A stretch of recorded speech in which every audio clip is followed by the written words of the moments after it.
उन्हानं राज्य अक्षरशः भाजून निघालं असतानाच आता हवामानानं अचानक पलटी घेतलीये आणि रत्नागिरीतील एक व्हिडिओ सध्या सगळ्यांचं लक्ष वेधून घेतोय. राज्यात सध्या हवामानाचा विचित्र खेळ पाहायला मिळतोय. एका बाजूला तापमान 42°C पुढे गेलंय, तर दुसऱ्या बाजूला अचानक वादळी पाऊस आणि जोरदार वारे नागरिकांची चिंता वाढवत आहेत. रत्नागिरीमधील एक व्हिडिओ सोशल मीडियावर मोठ्या प्रमाणात व्हायरल होत आहे. काही मुलं मैदानात क्रिकेट खेळत असताना अचानक जोरदार वाऱ्याची एंट्री होते. काही क्षणांतच वाऱ्याचा वेग इतका वाढतो की मुलांना मैदानावर खाली बसावं लागतं. अचानक बदललेल्या वातावरणामुळे परिसरात घबराटीचं वातावरण निर्माण झालं. भारतीय हवामान विभागानं याबाबत महत्त्वाचा इशारा दिला आहे. विदर्भ आणि मराठवाड्यात वादळी वाऱ्यासह जोरदार पावसाची शक्यता व्यक्त करण्यात आली आहे.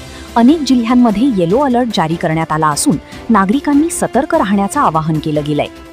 वाशिम जिल्ह्यात राज्यातील सर्वाधिक 42.8°C तापमानाची नोंद झाली, तर मुंबई, ठाणे, रायगड, पालघर आणि रत्नागिरी या भागांमध्ये उष्णतेचा इशारा कायम आहे.